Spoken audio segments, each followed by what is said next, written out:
Hello everyone. In this lecture, let's try to interface 7-segment display to our microcontroller Atmega 16.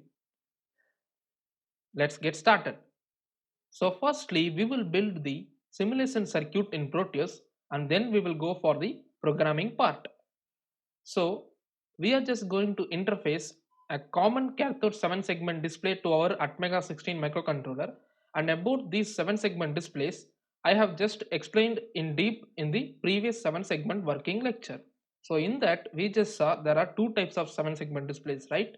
That is common anode and common cathode.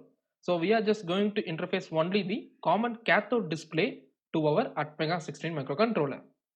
Go to the components tab and type in 7seg. You can see 7seg MPX1CA, which is common anode display, and this MPX1CC is the common cathode display. Select that and click on OK. Now place the common cathode display over here, and then you just want to connect the terminals of the 7-segment to any one of the port. I will connect it to port D. So I am connecting the terminal A to PB0, B to PB1, C to PB2, D to PB3, E to PD4, F to PD5, G to PD6, and I am connecting the last terminal, that is H to PD7. And as we know, for common cathode display we just want to connect ground to common pin. So get a ground from the terminal modes tab and connect that to common pin of the 7-segment display. So regarding the programming logic, we are just going to display numbers from 0 to 9 with a time interval of 1 second for each number in this display. So we will go for the programming part. Open the Atmel Studio 7, and initially we just want to make the port D as output, right? We have connected all the pins of the port D to 7-segment display. So we just want to configure all the pins as output in this port D. That can be done by setting all the bits in DDRD register. So we can write DDRD equal to 0xFF, which will set all the bits in the 8-bit register, and thus the port D is configured as output through this line. After that, I am just declaring an array called segment, which is holding 10 values. So these 10 values are nothing but the values that we derived in the last lecture. I hope you remember these values. These are the hexa values for numbers from 0 to 9 in common cathode display that we derived in the last lecture. I will add these 10 values to this array, and I am closing this array, and again I am declaring one variable I. So you can see in segment of 0 the hexa value for 0 is stored, and in segment of 1 hexa values for number 1 is stored. Similarly, the hexa values for 2 is stored in the segment of 2, and hexa value of 3 is stored in the segment of 3. In the same way, all the hexa values of numbers from 0 to 9 are stored in the corresponding array element number. So now when I try to write port D equal to segment of 0, so this line will write 0x3f to the port D, right? So the 7-segment connected to port D will display the number 0. As we know, in the position segment of 0 we are having 0x3f, which is nothing but the hexa value of 0. So if I write port D equal to segment of 7, number 7 will be displayed in the 7-segment display. So what I will do is I will write a loop for displaying numbers from 0 to 9 using this array. Let's see how we can do that.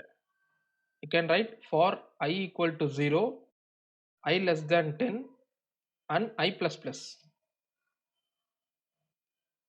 Inside that loop,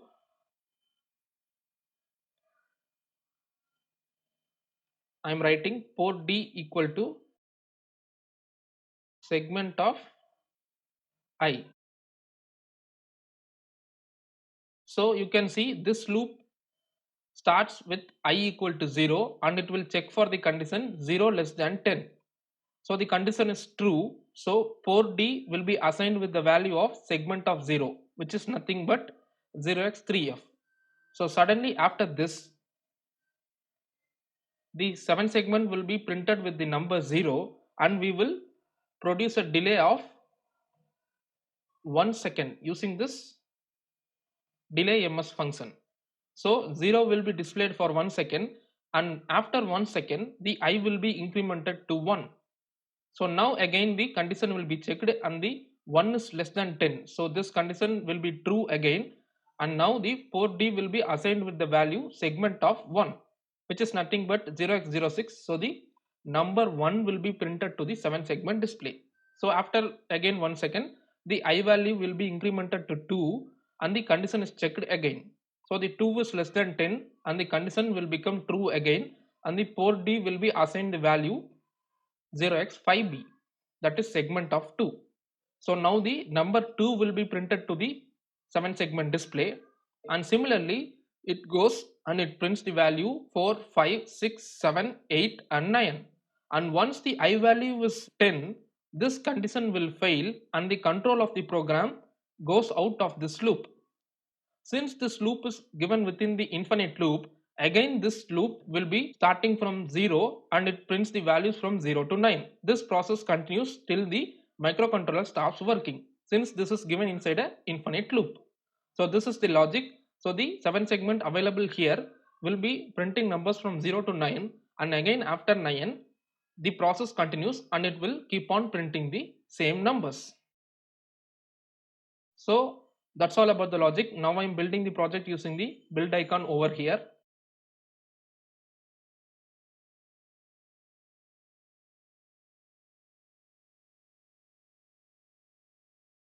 You can see build is successful. Now I'm loading the program. Double click the IC, go to the respective folder and click on the X file over here inside the debug folder of the project and then click on OK. Now when I play the simulation using the play button in the left bottom corner of the window, you can see the 7 segment is printing the numbers from 0 to 9 with an interval of 1 second for each numbers.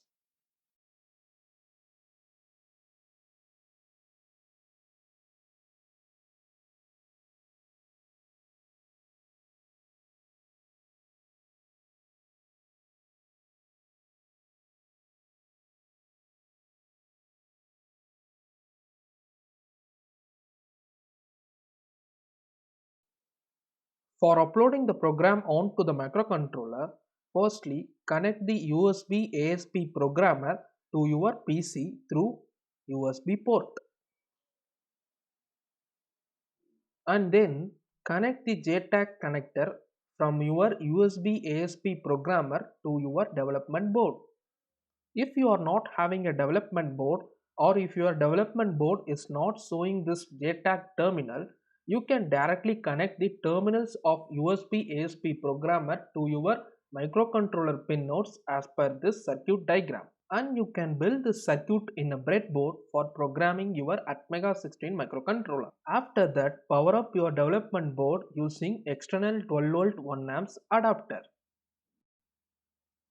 Once you have done this, open the Program ISP software and choose the microcontroller required in Select Chip drop-down box.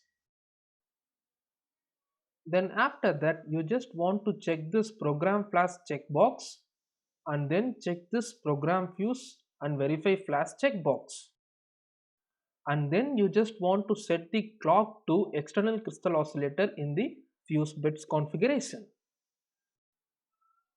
Go to the fuse and lock configuration bits tab and here set the clock selection 3, clock selection 2, clock selection 1 and clock selection 0 to be 1. These 4 bits must be 1 for selecting the external crystal oscillator. And now click on this right and you can see the fuse bits will be loaded. Now click on the load flash icon, go to the respective project folder, and inside the debug folder you can find this text file. Click on it and click on open.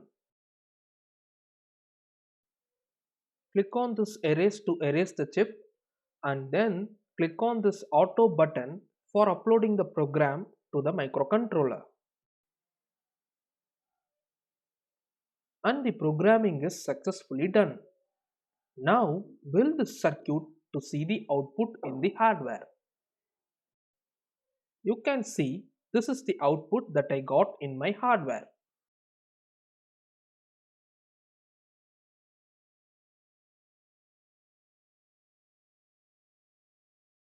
See you in the next lecture. Thanks for watching.